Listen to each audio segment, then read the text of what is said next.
Bon matin sur France 3 Bretagne, ils sont formidables et portent haut et fort les couleurs de notre région. Ce matin, notre invité a plusieurs cordes à son arc. Jean-Luc Martin, chef d'entreprise, président des Vieilles Charrues, va nous raconter sa Bretagne. Merci d'être avec nous, Jean-Luc Martin. En votre compagnie, celle qui vous connaît certainement le mieux, Corinne Martin, votre épouse, Daniel Evin, présidente de l'association Agriculteurs de Bretagne, et un fidèle parmi les fidèles, j'ai nommé Denis Thomas. Merci, bonjour à toutes et à tous.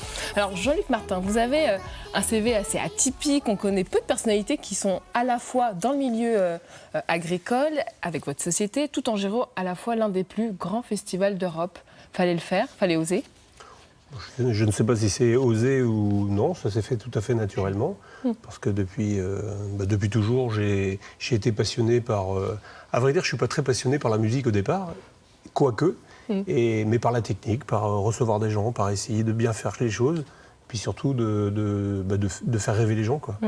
Et dans ces deux milieux, on fait rêver les gens ?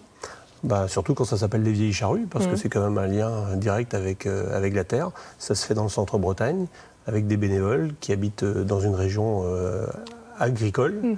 Donc tout va bien. Et pour la petite histoire, vous avez été aussi DJ pendant plusieurs années, parce que vous dites que la musique... Alors ça, c'était une imitation de David Bowie, c'est ça, inspiration? À vrai dire, dans les discothèques à l'époque, oui, j'ai été pendant plus de 10 ans disc jockey. Et puis à cette époque-là, je travaillais dans une discothèque dans le centre Bretagne. Et tout l'été, il fallait trouver des solutions pour faire des soirées à thème pour faire venir les gens dans la semaine. Alors faire venir les gens le vendredi et le samedi, c'était assez facile, mais faire venir les gens lundi, mardi, mercredi. Et cette soirée-là, c'était une soirée body painting avec un artiste qui s'appelait Roger B. Et il dessinait sur corps. Voilà. Alors ce que vous dites, c'est que dans tout ce que vous faites, finalement, le trait d'union, c'est incontestablement le territoire breton? Oui, parce qu'on a toujours été en Bretagne et puis que on a tout... Enfin, moi, j'ai toujours fait tout pour que la Bretagne avance. On a de la matière, on a des gens extraordinaires dans tous les domaines. Après, ce qu'il faut, c'est des chefs d'orchestre. Et puis des gens, parfois, il faut des fois le petit coup de pied dans les fesses pour oser. Parce que beaucoup n'osent pas, alors qu'ils ont les capacités de faire plein de choses. Et en réalité, dans tout ce que je fais, c'est essayer d'avoir avec soi les gens qui savent mieux faire que soi. Qu'ils arrivent à bien s'entendre ensemble et puis des fois donner des coups de pied au cul pour que ça aille un peu plus vite ou simplement pour se décider. Et cet amour de la Bretagne, Corinne Martin, vous le partagez aussi, j'imagine? Oui, on est issus du même territoire, on est centre-breton tous les deux. Ensuite, ça fait 25 ans maintenant qu'on est arrivé dans le Sud Finistère. Et oui, je partage l'amour de la Bretagne. Oui. Denis Thomas, vous avez été le prof de Jean-Luc Martin. Oui. Alors, il fait beaucoup de choses dans sa vie. Moi, je dis qu'il est un petit peu hyperactif. C'est quelque chose qu'il a toujours... Oui, il était assez actif, y compris aussi en formation. Mais il fallait attendre le mardi ou le mercredi pour le voir exister, parce que le lundi, il dormait quand même beaucoup. Oui, parce que vous le rencontriez après ces soirées DJ, c'est ça? Voilà, du fait de son week-end assez chargé en général. Maintenant, oui, il était attentif et actif et il a essayé de faire en sorte que la particularité technique qu'il avait à apprendre lui ait servi après. Et c'est sa force aujourd'hui, selon vous? Il est aussi commercial, donc c'est une de ses forces parce qu'il sait parler technique. Et il a en plus la fibre commerciale, donc ça lui permet d'avancer beaucoup plus vite que certains. Daniel Evin, qu'est-ce qui vous impressionne souvent dans le parcours, en tout cas dans la personnalité de Jean-Luc? C'est ce qu'il vient de dire, je crois que c'est d'oser aller vers des choses très différentes, novatrices. Et par rapport à l'association, il est venu... c'était naturel que Jean-Luc Martin soit dans l'association Agriculteurs de Bretagne. Et pour nous, c'est quelqu'un d'important parce qu'il nous dit d'oser. Nous, agriculteurs qui, à la base, on n'ose pas souvent. Oui, vous n'osez pas souvent. Vous arrivez en fait à faire des ponts avec tout le monde, en général. Oui, puis ça marche. Oui, ça marche. Assez facilement. Puis le breton est quelqu'un, dès qu'il est parti, après ça va tout seul. Et puis il oublie vite. Donc c'est-à-dire que même si par moments c'est dur, c'est compliqué, parce qu'il faut dire les choses comme elles sont, il oublie vite. Et puis dès qu'il y a une lumière au bout de l'histoire. Dès qu'on leur a donné le cap, et puis surtout dès qu'il y a quelque chose qui les fait rêver, ils vont à fond dedans et on oublie les mauvais moments et puis c'est parti, quoi. Alors on va revenir sur l'une de vos plus belles aventures, les charrues. C'est souvent la folie au mois de juillet, mais il faut savoir que la vie continue même après les festivités. Et d'ailleurs, Evan va nous montrer tout cela ce matin. Et oui, Jean-Luc, on ne pouvait pas parler des vieilles charrues sans être à Carhaix. Donc aujourd'hui, on va vous faire visiter le bâtiment qui héberge les charrues à l'année. Et Alexandre, tu vas être notre guide. Ok. Salut. Salut. Content d'être devant la caméra. Est-ce que tu peux nous présenter un petit peu cet endroit et ce qu'on peut trouver dans tous ces rayonnages? Ici, on est dans le dépôt du festival. C'est un endroit où en fait, on va stocker tout ce qui va servir à monter le festival en matériel. Vous allez trouver des gros frigos. Ouais, des frigos pour les restaurants, des sauteuses, des fours, des tables, il y a un peu de tout. Et ça permet vraiment de monter le festival à partir restauration et bar notamment. Et c'est comment ici pendant le festival? Pendant le festival, ça n'a rien à voir parce qu'ici, l'intégralité du bâtiment est vide et il y a énormément d'allers-retours pour pouvoir charger tout ça et amener tout ça sur le site. Alors, on va aussi parler du bénévolat. C'est hyper important pour les charrues. Il y a combien de bénévoles au total pendant le festival? Enfin, pendant, avant et après. Pendant les vieilles charrues, on compte à peu près 7500 bénévoles. Donc c'est la force vive du festival, on vit grâce à eux. Alors justement, on va rencontrer des bénévoles et on te retrouvera tout à l'heure pour vous présenter un lavomatique un petit peu original dont les charrues ont le secret, mais je ne vous en dis pas plus. À tout à l'heure, Alexandre. À tout à l'heure. On vous retrouve maintenant, Jean-Jacques, Marc, bonjour. Oui, bonjour. Alors vous êtes tous les... il faut mettre votre micro pour qu'on vous entende. Vous êtes tous les deux bénévoles pour les charrues. C'est quoi vos fonctions avant et pendant le festival? Alors moi je suis coprésident avec Jean-Jacques de l'ALCP Carhaix. Mais ça vous nous en parlerez après.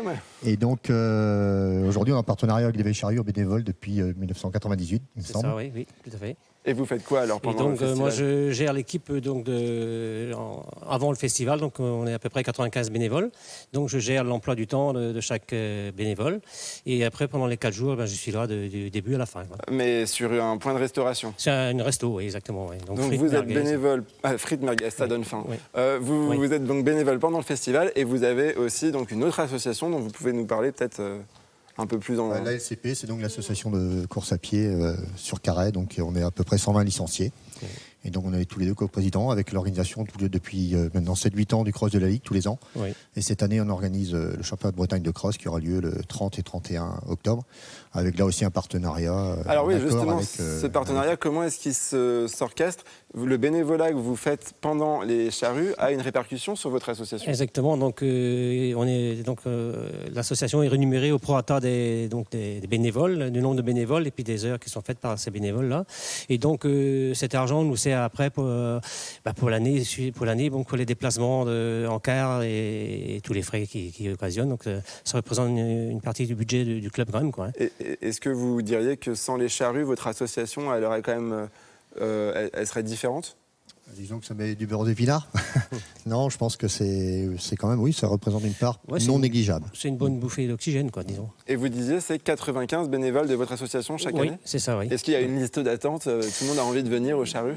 Disons que moi j'ai toujours une quinzaine en liste d'attente, mais bon, tous les ans il y a un renouvellement, donc il y a des gens qui commencent à vieillir, donc qui arrêtent, et d'autres qui ont des vacances pendant ce temps-là, donc ça permet à la liste d'attente de rentrer dedans. Quand même. Bon, et puis vous allez voir que parfois, le partenariat s'inverse. Les charrues viennent vous aider et on en reparlera tout à l'heure. On expliquera ça un peu plus en détail. La parole est à vous, Enfante. Jean-Luc, à tout à l'heure. Merci beaucoup, Evan. À tout à l'heure. On aimerait savoir, Jean-Luc Martin, votre histoire avec les charrues, elle a commencé comment? C'est quoi votre premier souvenir? Le premier souvenir, c'est comme bénévole, puisque donc les charrues ont eu lieu en 92 à Landelot. Et à l'époque, j'étais toujours dans l'animation, dans l'animation de mariage les week-ends. Donc évidemment, j'étais occupé avec ça. Et la première année, on est arrivé bénévole, Corinne et moi d'ailleurs, comme agent de sûreté ou de sécurité qu'on disait à la poste à l'époque, pour recevoir les clients. Donc on était aux entrées tout simplement à la fouille des gens qui arrivaient, voilà. Et puis bon, moi, ça c'était la première année. Et puis comme dans d'autres associations, ce qui se passait, c'est que moi je m'occupais de la restauration à l'époque dans d'autres associations. L'année suivante, je suis parti travailler donc dans un restaurant, faire des merguez et des frites et des chipolatas. Ouais. Et puis je me suis retrouvé avec une association qui s'appelle les Rédériennes, une association de Carhaix. Et puis j'ai fait des cuirs des merguez et des chipolatas avec du charbon. On voit d'ailleurs cette petite photo là, qui date de quand celle-ci? 2000, ça, année 2000 c'est dans 2004. les années 2004, 2005, j'ai plus l'année exactement, mais là il y a une équipe de terrible, puisque à gauche, Jérôme Tréhorel à gauche, donc qui à l'époque était bénévole aussi, puisqu'il a démarré comme bénévole. Jean-Jacques Touze, donc, qui est un des 2 programmateurs du festival avec Jeanne. Jean-Phi, qui, ça fait 9 ans qu'il est décédé aujourd'hui, donc on pense bien fort à lui. Et puis, donc à droite, c'est Paul Elie, qui a donc été président en 2001 et 2002. Et justement, vous parliez de Jérôme Tréhorel. On va le retrouver depuis Paris en visio. Alors, vous êtes le directeur des Vieilles Charrues, évidemment. Qu'est-ce qui vous marque dans la trajectoire de Jean-Luc Martin ? C'est Jean-Luc, c'est sa folie que l'on connaît, c'est sa folie qu'on apprécie.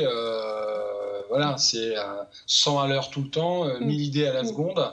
Donc, il faut réussir à faire le tri et il faut réussir à le canaliser pour prioriser les nouveautés, les objectifs qu'on va se fixer. Mais voilà, c'est un vrai plaisir de chaque année se dire qu'on va inventer de nouvelles choses avec les gens de l'association, avec les salariés permanents.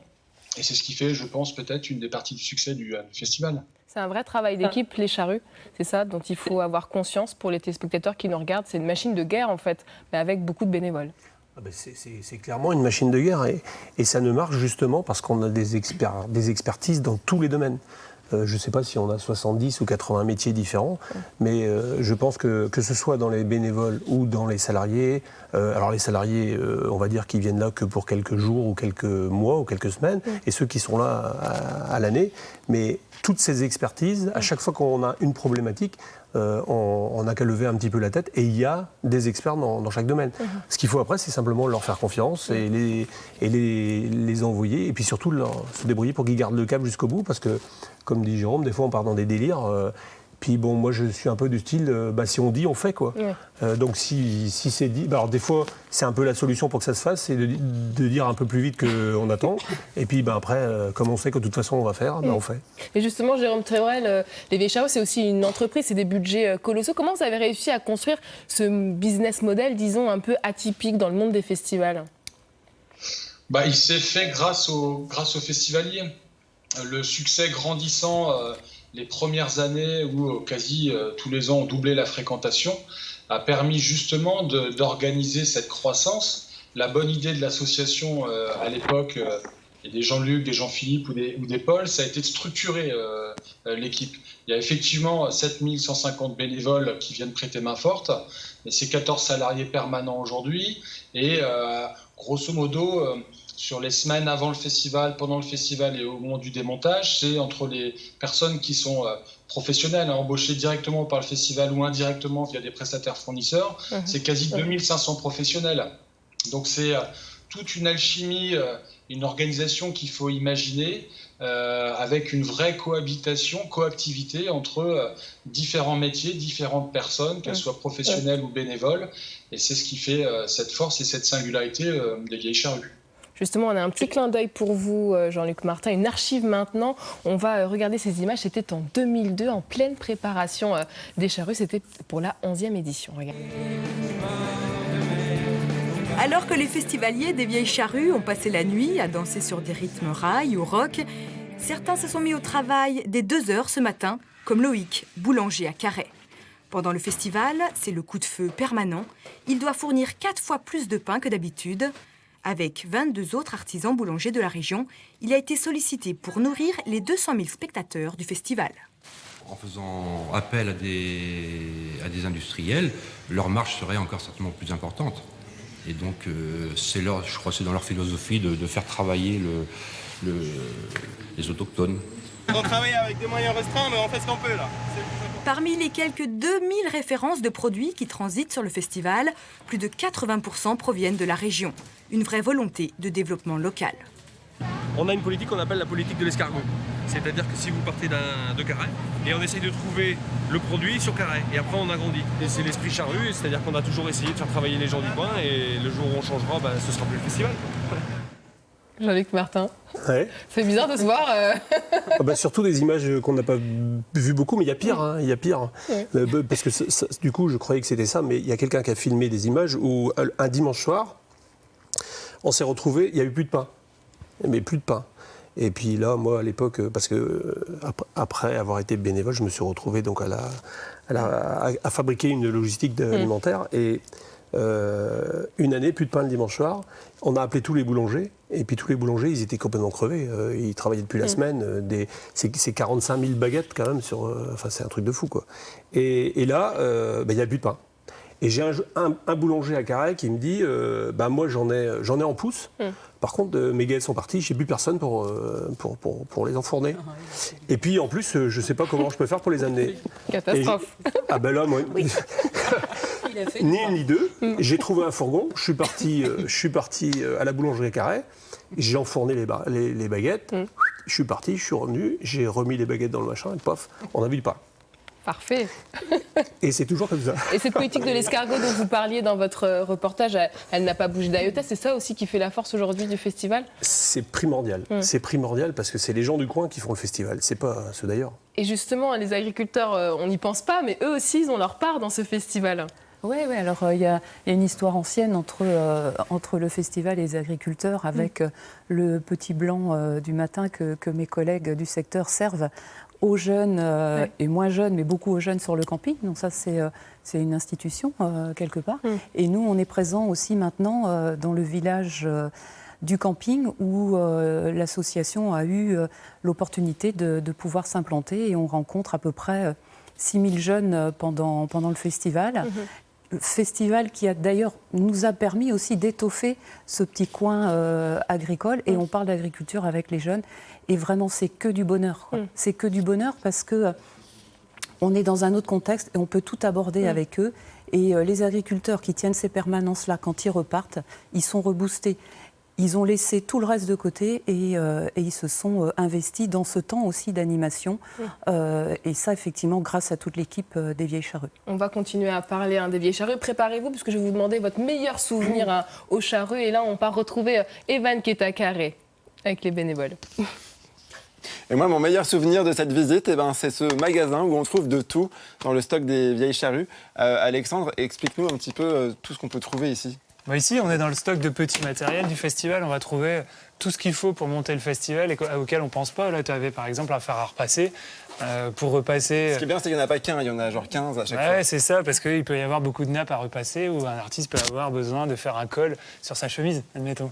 Donc on trouve un peu de tout. Il y a jusqu'à de A à P en rayonnage, donc ça fait quoi 15 c'est ça, on va trouver de la visserie, comme on trouvera du matériel de cuisine, comme on trouvera des balais, du papier toilette, des serviettes, des petites fourchettes, enfin tout ce que vous avez besoin pour monter un festival. Bon alors, on a une question pour Jean-Luc, enfin c'est surtout Alexandre, je te laisse lui poser. Allez Jean-Luc, on a une colle pour toi. On se demandait si tu savais quelle distance on pouvait parcourir si on alignait toutes les saucisses qui sont vendues pendant le festival. En une édition. En une édition. 20 km. Carhaix-Rostronin. Ouais. À peu près, on a 15 km. Il faudrait que tu t'arrêtes un peu avant Carhaix. T'es pas loin. Il est bon. Alors, on parlait tout à l'heure du bénévolat aux Charrues, c'est important. Quel poste est-ce que vous donnez aux bénévoles ? Est-ce que vous êtes une quinzaine de salariés ? On est une quinzaine de salariés à l'année, en effet. Et puis après, il y a des bénévoles qui vont intervenir sur des activités aussi à l'année. Je pense par exemple à la régie bar, qui est beaucoup présente sur la prise de décision, sur le référencement de produits et le fonctionnement des bars, mais aussi des personnes sur la partie restauration. Donc, il y aura des postes à responsabilité, il y aura des postes de service après pendant le festival. Alors justement, Marc, Jean-Jacques, vous pouvez venir avec nous. Vous êtes bénévole pour le festival et vous êtes aussi bénévole dans une autre association de Carhaix. Est-ce que vous avez une idée du nombre d'heures de bénévolat réalisées par édition par vos bénévoles ? Disons que chaque bénévole a 3 créneaux de 4 heures, entre 4h et 4h30 d'affaires donc par festival.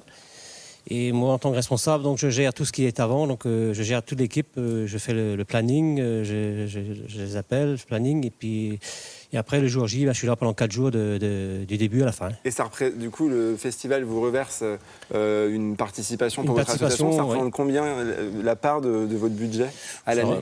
Ça représente 10-15%. Oui. Et concrètement, ça se matérialise en quoi ? En argent, quand c'est un chèque, il y a une... Oui. Vous en une... faites quoi cet argent? C'est tous les déplacements. Hein. Pour nous, aujourd'hui, la grosse charge au niveau du club, c'est les déplacements. Bon, remis l'année dernière, puisque beaucoup d'épreuves ont été annulées. C'est les déplacements en car qui représentent une charge importante, puisque dès qu'on fait un déplacement en car avec tous les gamins, c'est des coûts de 600 € à chaque fois, quoi. Et je parle là que des déplacements au niveau départemental. Quand on va plus loin, c'est bien plus cher. Donc ça représente combien de trajets? Ça dépend des années, mais on va dire entre 5 ou 6. 5 et 8, quoi. Ok. Bon, je vous avais promis de découvrir le lavomatique des charrues. Donc là, c'est ce qui nous attend maintenant. Alexandre, je te laisse nous expliquer ce qui se passe. Au Vieilles Charrues, il y a la particularité que déjà l'intégralité des contenants pour servir de la boisson est lavable pour limiter les déchets. Et donc le festival a décidé d'investir il y a quelques années dans une laverie. Donc l'intégralité des gobelets que vous allez utiliser pendant le festival vont être lavés ici. C'est un collègue à moi qui s'appelle Quentin qui gère cette partie-là à l'année. Donc pour faire tourner la machine, il la propose aussi à d'autres festivals et à d'autres associations pour nettoyer leurs gobelets pour leurs manifestations le reste de l'année.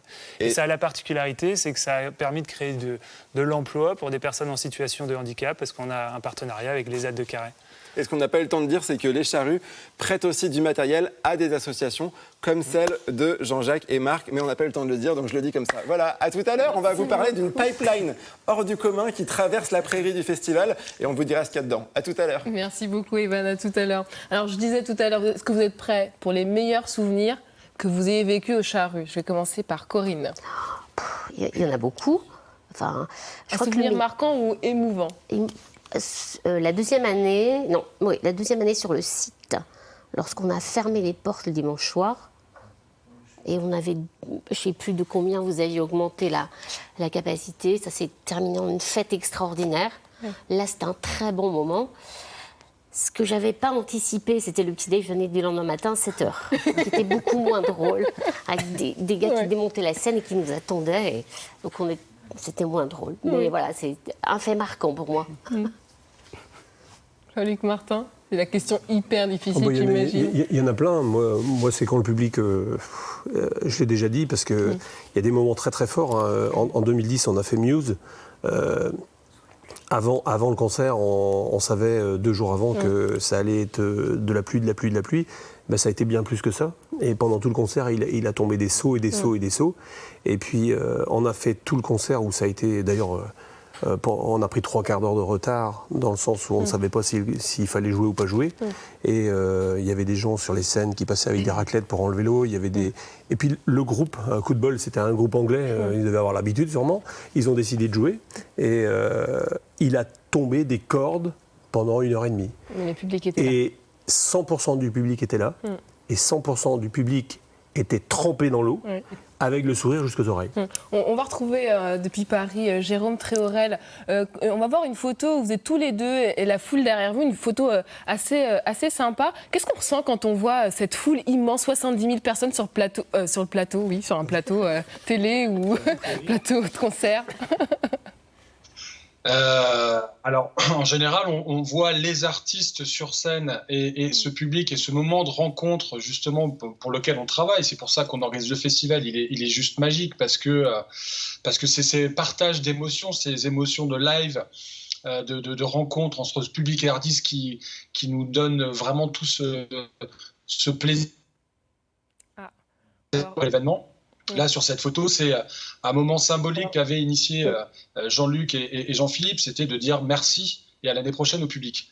Et après la disparition de Jean-Philippe, Jean-Luc a voulu faire perdurer cette tradition. Alors, je ne vous cache pas que la première année, j'étais quand même pas hyper à l'aise avant d'aller là, pour le coup, sur scène pour remercier le public.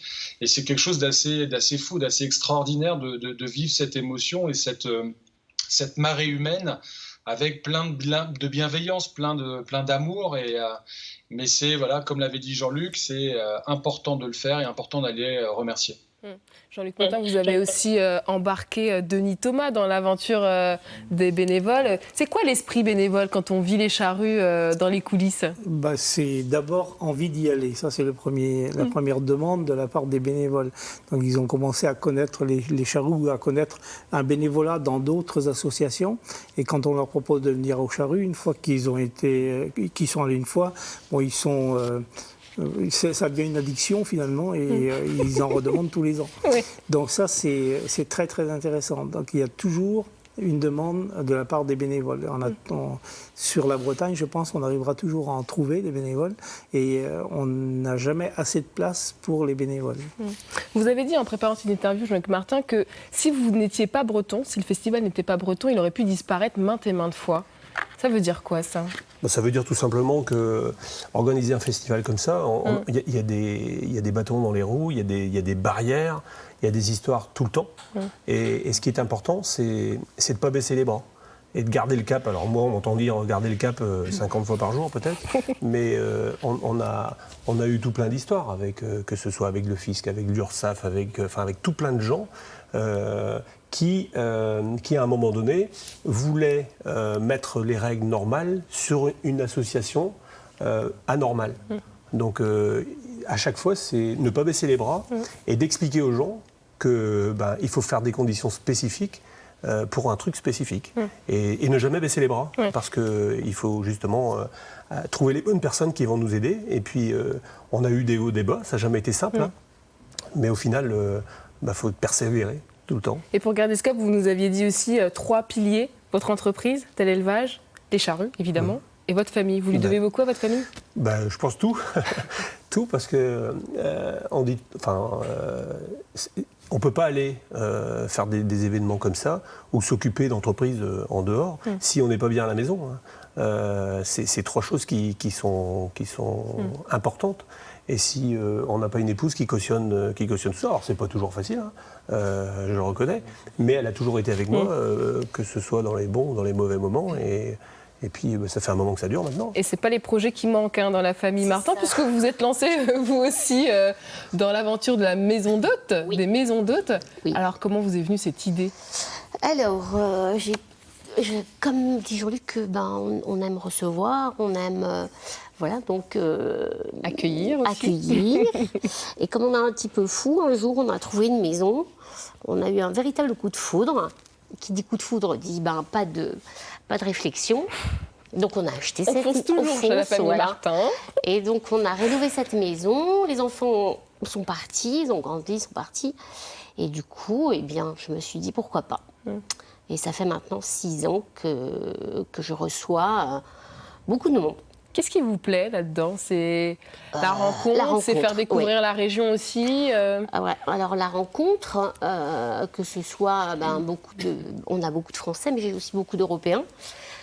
Quelquefois, on a eu des Brésiliens, des Américains. Je voyage beaucoup tout en restant à Pleven, petite commune de 3000 habitants du sud Finistère. Et puis, oui, j'ai une partie guide touristique tous les matins au petit déjeuner. La Pointe du Raz, le Cronan, Quimper... Tréguin, je leur concocte des petits circuits au petit déjeuner. Même dans le centre Bretagne. Et surtout, j'ai un attachement particulier lorsqu'il ne fait pas beau et que les gens sont quelquefois grincheux. Donc je leur dis, écoutez, la Bretagne, il n'y a pas que la côte, il y a aussi le centre. Et donc là, je leur concocte, je les amène, ils passent par Carhaix. Alors c'est pas forcément... parce que je les amène jusqu'à la vallée des Saints, à Carnouët. Et généralement, ils reviennent ravis, enchantés, tout en étant passés par Huelgoat, Brénilis, le Mont-Saint-Michel de Brasparts, etc. Donc ils font une petite boucle. Et le soir, ils reviennent ravis, enchantés d'avoir découvert autre chose. Oui, le centre Bretagne peut être aussi formidable, c'est ça que vous dites. Vous connaissez bien, j'imagine, aussi tous les deux. Denis Thomas, c'est quoi vos petits coins préférés en Bretagne ? Dans le centre. Mais je crois que c'est toute la Bretagne. J'ai du mal à faire la différence parce que je suis originaire aussi de la Bretagne rurale. Donc je l'aime bien déjà profondément. Et puis la côte me plaît aussi parce que l'horizon n'est pas le même. Et il est dégagé. C'est ce que j'aime bien parce que je suis amateur de challenge, un peu comme Jean-Luc aussi. Et un horizon assez clair, ça me va. Quand on voit l'histoire de Corinne, de Jean-Luc, ça fait des dizaines d'années que vous connaissez Jean-Luc. Qu'est-ce qui vous surprend toujours ? Oui, parce qu'il il y a toujours des idées à mettre en place. Maintenant, comme dit Jérôme, il faut le canaliser un peu. Et puis, et tous les ans, au Charru, on a quelque chose de nouveau à mettre en place. Donc, c'est un nouveau challenge et ça fait partie de mes meilleurs souvenirs aussi, parce que quand il faut montrer un poste de commandement, quand il faut monter un hôpital de campagne, etc. Bon, tout ça, on a monté avec les moyens du bord au départ, et dans des conditions assez surprenantes. Et puis, au bout du compte, ça marche bien. Jérôme Tréhorel, avant de nous quitter, vous êtes en visio depuis Paris, si vous aviez un mot à dire à Jean-Luc, puisque vous le côtoyez tous les jours, mais c'est vrai que c'est une histoire aussi que vous construisez à deux. Qu'est-ce que vous auriez envie de lui dire ? Merci. Merci de nous faire vivre des émotions aussi folles. Il faut vraiment le vivre de l'intérieur pour le comprendre, mais les charrues, c'est vraiment quelque chose à part. Et tant qu'on ne l'a pas vécu en tant que spectateur, on ne peut pas le comprendre. Et un vécu de l'intérieur, c'est encore quelque chose de plus fort. Donc merci à Jean-Luc de m'avoir proposé les différents postes, et notamment le dernier depuis bientôt 10 ans, parce que j'ai l'impression que c'était avant-hier. Il s'est passé tellement de choses et je sais qu'il va se passer encore beaucoup de choses dans les années à venir, et c'est ce qui est très excitant. Merci beaucoup Jérôme Tréhorel d'avoir été avec nous depuis Paris. Et puis nous, on va reprendre la direction de Carhaix, parce que Evan nous attend là-bas. Il va aussi nous raconter ce qui se fait quand il n'y a pas foule à Carhaix. Eh bien oui, moi je m'attendais à trouver un camping derrière nous, mais visiblement j'ai dû rater la date, c'est pas grave. En tout cas, Jean-Luc, je suis avec quelqu'un que vous connaissez bien, Loïc. Loïc, vous êtes partenaire du Festival des Vieilles Charrues. Tout à fait, donc je suis partenaire et fier d'être partenaire des Charrues depuis 2008. Et vous êtes partenaire au nom de votre entreprise Cosigou, qui est une société de distribution de boissons sur la Bretagne. Boîte familiale créée en 1960, et voilà, nous approvisionnons bars, restaurants, hôtels, et bien sûr aussi festivals, et en l'occurrence les Charrues, dans des marques qui sont connues du grand public, comme bien sûr Kronenbourg, Grimbergen, Evian, Brace Cola aussi. On parlait de frites et merguez tout à l'heure, maintenant vous me donnez envie de boire un coca, voilà. Un coca peut-être, mais aussi du Brace Cola, qui est présent évidemment avec nous. Pourquoi est-ce que Pourquoi est-ce que vous avez voulu être partenaire du festival ? Pourquoi quand je suis arrivé à Carhaix, parce que nous avons racheté un dépôt ici en 2001, quand je voyais l'engouement des gens sur le festival, tant au niveau bénévole que collaborateurs chez nous, je me suis dit qu'à un moment donné, il fallait absolument qu'on se rencontre, et qu'on a effectivement, chose qu'on a fait par la suite en 2004-2005, et pour finaliser un partenariat en 2008. Donc, voilà. Et quel est l'intérêt pour votre entreprise d'être associée aux Charrues ? Alors les Charrues, pour un Breton, c'est quand même quelque chose qui marque, que ce soit à Carhaix et même ailleurs en Bretagne. Bien évidemment, on invite aussi nos clients et nos collaborateurs réguliers, tous les ans au festival, ce qui est un moment inoubliable pour eux. Donc on a à peu près 500 invitations sur les 4 jours. Donc c'est quelque chose qu'on partage avec nos clients, et qui est vraiment un endroit, une belle visibilité, puis un endroit très convivial. Et alors, avec des gens qui ont nos valeurs. Oui, ça on le sent bien en tout cas.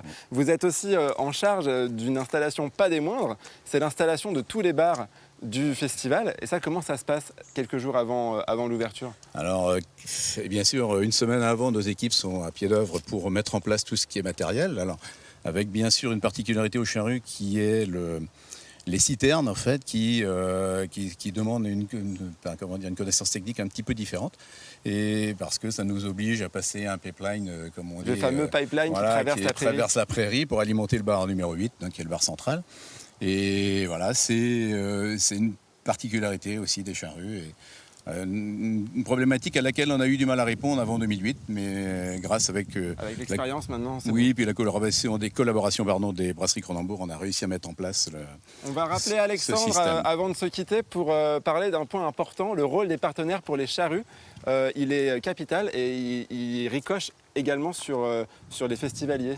Oui, exactement. Les partenaires, déjà, ils vont représenter toutes les marques que vous allez trouver sur le site, mais ils vont aussi avoir un gros impact parce qu'ils ont un impact financier qui n'est pas des moindres. Aujourd'hui, on a calculé que quand on met bout à bout toutes les sommes qui ont été données par les partenaires, ça nous a permis de baisser le prix du billet de 15 € en moyenne. Donc c'est grâce à eux qu'on arrive aussi aujourd'hui à avoir un billet à 44 € par jour. Bon bah c'est bien, continuez à être partenaire. Merci à tous les deux. On peut avoir un petit scoop sur la programmation 2022 ? Moi je suis au courant de rien. Ah bon bah peut-être que tu auras plus de chance, Anne Fanté, vu que Jean-Luc est avec toi. Parfait, parce que c'est ce que j'avais prévu, évidemment. J'imagine, Jean-Luc, que vous êtes dans les pour rien qu'on ait un binôme. Hein. Ouais, pour 2022, on sait aussi que c'est le Covid.